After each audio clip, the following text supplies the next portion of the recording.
সংখ্যালঘু ভোটারদের ভয়ভীতি প্রদর্শন করে তাদের স্থাপনার উপর আঘাত আনা হয়, শক্তভাবে ওনারা ব্যবস্থা নেবে আইন শৃঙ্খলা বাহিনী। দুইটা সময় আমরা খুব উদ্বিগ্ন অবস্থার মধ্যে থাকি।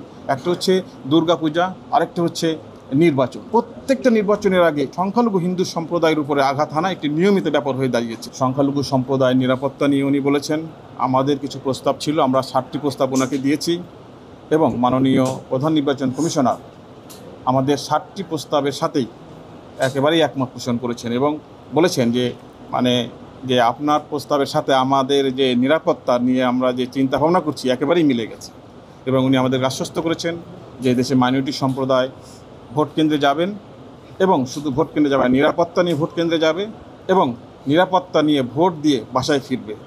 এর ব্যত্যয় ঘটলে ওনারা শক্তভাবে ওনারা ব্যবস্থা নেবেন। যারা আগামী নির্বাচনে সংখ্যালঘু ভোটার সহ নারী ভোটার সহ যদি সংখ্যালঘু ভোটারদের ভয়ভীতি প্রদর্শন করে তাদের স্থাপনার উপর আঘাত আনা হয়, শক্তভাবে ওনারা ব্যবস্থা নেবে আইন শৃঙ্খলা বাহিনী শক্তভাবে ব্যবস্থা নেবে বলে ওনারা আমাকে আশ্বস্ত করেছেন, আমাদেরকে আশ্বস্ত করেছেন। এক্সট্রিম মশার কয়েল প্ল্যান্ট ফাইবার দিয়ে তৈরি, ডেঙ্গু চিকুনগুনিয়া বাহি সহ যে কোনো মশার বিরুদ্ধে দেয় এক্সট্রিম সুরক্ষা। আপনারা জানেন যে আজকে যে আমাদের যে ভয়ের জায়গাটা, এই জায়গাটা কিন্তু ভয় পাওয়াটা একেবারেই যে অমূলক তা না। কারণ এদেশে হিন্দু সংখ্যালঘু সম্প্রদায়ের কাছে দুইটা সময় আমরা খুব উদ্বিগ্ন অবস্থার মধ্যে থাকি।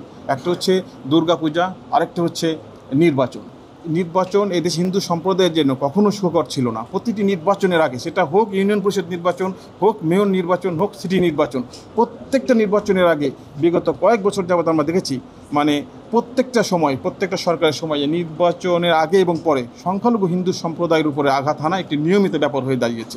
আমরা মাননীয় নির্বাচন কমিশনারকে এই বিষয়টা বলেছি এবং মাননীয় নির্বাচন কমিশনার মহোদয় এই বিষয়টা নিয়ে কাজ করছেন এবং আমি আগেও বলেছি, ওনারা বলেছেন এইবার সমস্ত ভোটারদের নিরাপত্তা ওনারা নিশ্চয়তা ওনারা দিবেন এবং সংখ্যালঘু ভোটাররা জানে সংখ্যালঘু ভোটারদের উপর কোনো প্রকার হামলা বা তাদের ভোট কেন্দ্রে যাওয়া বাধা প্রদান যদি করে তারা শক্তভাবে ব্যবস্থা নেবেন।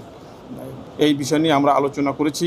আর আমরা যেহেতু এবার নির্বাচনে একটা পক্ষ বিপক্ষ তৈরি হচ্ছে বা হবে, এই বিষয়টা আমরা ওনাদেরকে মনে করিয়ে দিয়েছি। ওনারা এই বিষয়টা নিয়েও কাজ করছেন, বলেছেন যে কোনো অপরাধী এবার পার পাবে না, সে যেই হোক এবার কোনো অপরাধীকে পার পাবে না। কারণ হচ্ছে যে হিন্দুরা প্রত্যেকটা সময় এদেশে মাইনরিটি সম্প্রদায় রাজনৈতিক বলির পাঠা হয়। কিছু হলেই হিন্দু সম্প্রদায় কেউ যদি কোনো প্রকার ঝামেলা করার চেষ্টা করে, হিন্দু সম্প্রদায়ের উপরে আঘাত করে হিন্দু সম্প্রদায়কে রাজনৈতিক বলির পাঠা বানানোর চেষ্টা করা হয়। আমরা অতীতেও দেখেছি।